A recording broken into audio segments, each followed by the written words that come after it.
नमस्कार, सलाम, जय भीम, सत श्री अकाल। साथियों, लाइव पर हूँ और हम उम्मीद करते हैं कि आप लोग लाइव पर होंगे और ये देश में तमाम तरह के हम लोग प्रयास कर रहे हैं। अलग अलग तरीके से लोग प्रयास में लगे हैं, लेकिन किसी भी प्रयास को वो इक्वलिटी का या मानवता की या इस देश में जो जुर्म किए जा रहे हैं, जो मानव का हिंसक बना हुआ है, इसको हम रोक नहीं पा रहे हैं।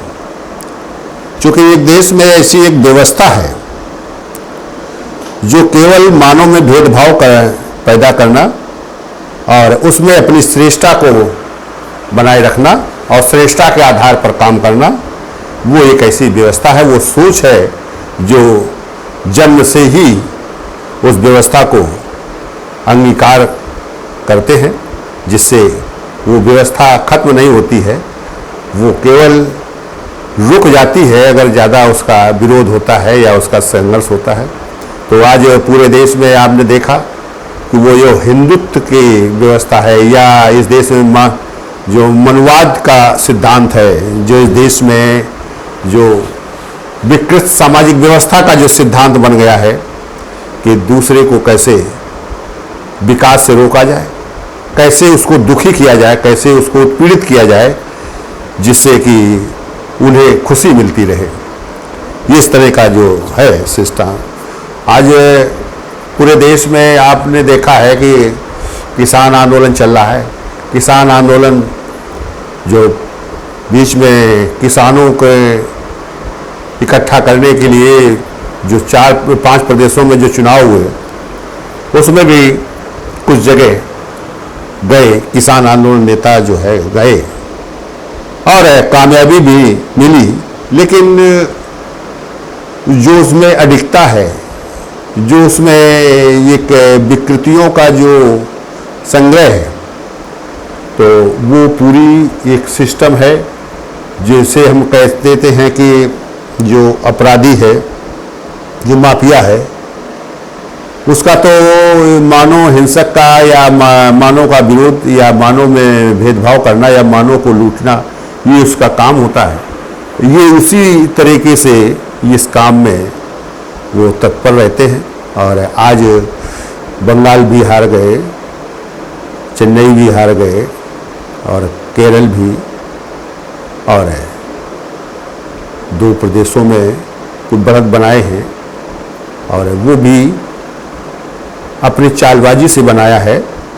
और लेकिन अगर वही किसान आंदोलन लोगों के आंदोलन बन गया है और इस देश में उसको सभी महत्व दे रहे हैं, लेकिन चुनाव में फिर भी उतना महत्व नहीं मिला, क्योंकि दूसरी जो इनको समर्थन देने वाली पार्टियों का बिल्कुल जनाधार खत्म जैसा हो गया। जैसे कांग्रेस का है, जनाधार कम हुआ, जनाधार बढ़ा नहीं। मिला जुला के होता तब तो अच्छी बात थी। तो इसलिए तमाम इस चीज़ों को देखते हुए कि फांसीवाद जो उभर कर आया है, और तो फांसीवादी शक्तियाँ सब में अपना जन्म ले लिया है। आज इसीलिए जो है, जो सेकुलर की बात करते हैं, उसमें भी कहीं न कहीं फांसीवाद रहता है, जो इस देश में हिंदुत्व को बनाए रखने के लिए या उस विकृत सामाजिक व्यवस्था को शिथिल करने के लिए, बनाए रखने के लिए भी उसमें एक शक्ति काम करती रहती है, जिससे वो उसमें फलते फूलते रहते हैं और वो सिद्धांत धीरे धीरे बड़ा हो जाता है। बहुत बड़ा विरोध होने के बाद वो जो कमी आती है। तो ये तभी इस देश में अगर बाबा साहब का जो सोच थी, जो थीसिस थी, जो जिसके आधार पर इस देश में उन्हें संविधान बनाने का जब मौका मिला, तो उन्होंने प्रतिनिधित्व का सिद्धांत बना के रखा, उसको उसी आधार पर पूरे देश का संविधान की रचना की। प्रतिनिधित्व आज लोकतंत्र को जो मान्यता मिली है, जो राजसत्ता के लिए जो प्रतिनिधित्व का उपयोग होता है, जो लोकतंत्र का जिसे कहते हैं, तो लोकतंत्र लोगों का तंत्र है, लोगों का एक यंत्र है, लोगों का एक जो राज है वो लोगों से बनता है, वो लोगों से, लोगों द्वारा, लोगों के लिए होता है। लेकिन इसकी व्याख्या भी अलग अलग तरीके से करते हैं। वो सीधे सीधे लोगों द्वारा, लोगों के लिए बात छिपा जाते हैं, लोगों की सत्ता की बात करते हैं। तो ये चीज़ जो है अधूरी रह जाती है, क्योंकि आज जरूर जो है वो लोगों से नहीं बनता है, लेकिन उसका सिद्धांत का जो है लोकतंत्र है वो असली वही है कि लोगों से बने। जो समाज जहाँ प्रतिनिधित्व की है वहाँ उन्हीं में से व्यक्ति आगे नेतृत्व संभाले और उसको अपने वोट के माध्यम से उसे नेतृत्व देने का काम करें।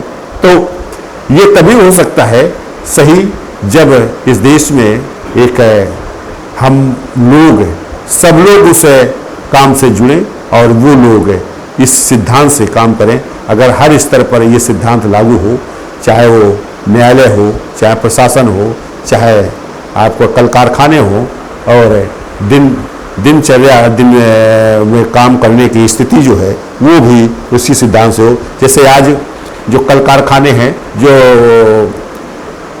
वर्क है, जो तो उसमें कंपनियां बनती हैं, कंपनियां बनाकर उसमें एकाधिकार रहता है, उसमें जो चुनाव का पद्धति है उसको इग्नोर किया करते हैं, वो चुनाव घर बैठे करते हैं, वो केवल एक दिखावा है। और अगर उसमें हम जो काम करने वाले लोग हैं उनका अगर हम सही माने में करें, जिसे कोऑपरेटिव कहते हैं, कोऑपरेटिव के आधार पर कंपनी का संचालन करें, तो फिर इस देश में सही माने में लोकतंत्र लागू हो।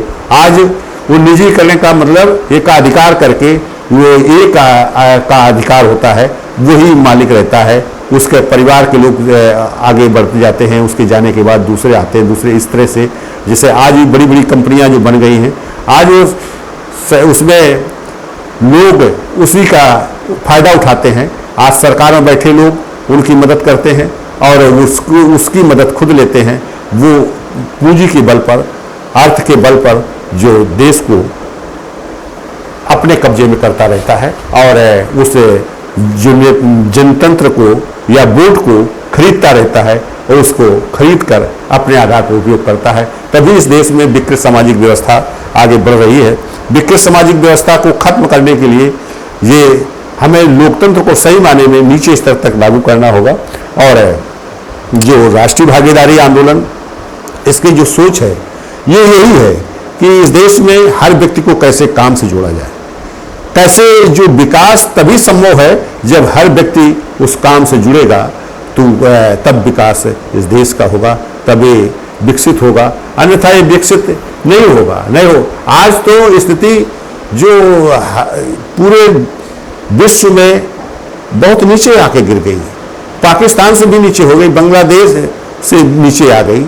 अब ये स्थिति जो आ गई है, तो इसका मतलब क्या है? सरकार जो है वो फांसीवादी का पूरा तरीके से रोल अदा कर रही है। फांसीवाद को किस तरह से आप समझेंगे?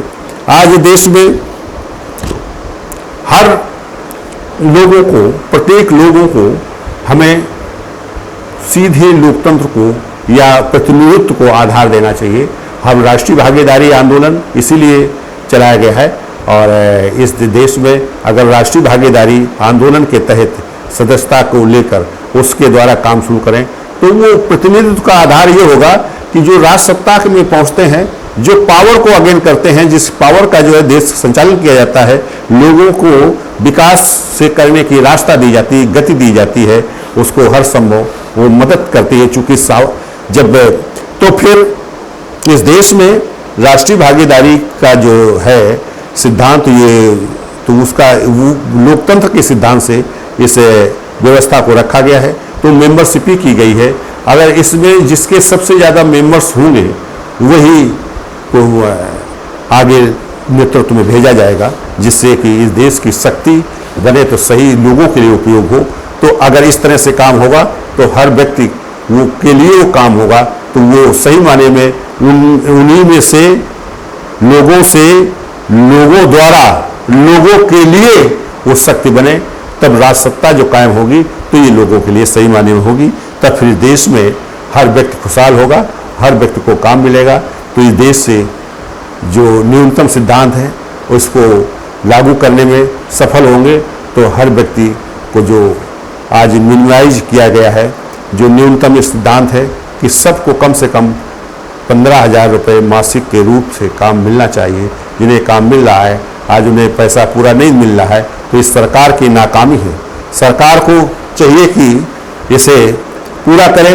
सरकार ये काम नहीं करना चाहती है, सरकार तो भेदभाव बनाए रखना चाहती है। सरकार इस देश में कैसे विकृतियां बनी रहें, कैसे लोग उसका लाभ उठाते रहें।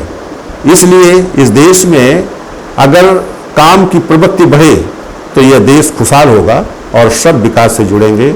और इस देश में जो विश्व गुरु का जो सपना देखते हैं तो विश्व गुरु का सपना भी साकार होगा और इस विज्ञान का देश बनेगा, ये लोकतंत्र का देश बनेगा, ये देश संविधान का देश बनेगा, हर व्यक्ति का ये खुशहाली आएगी। धन्यवाद साथियों।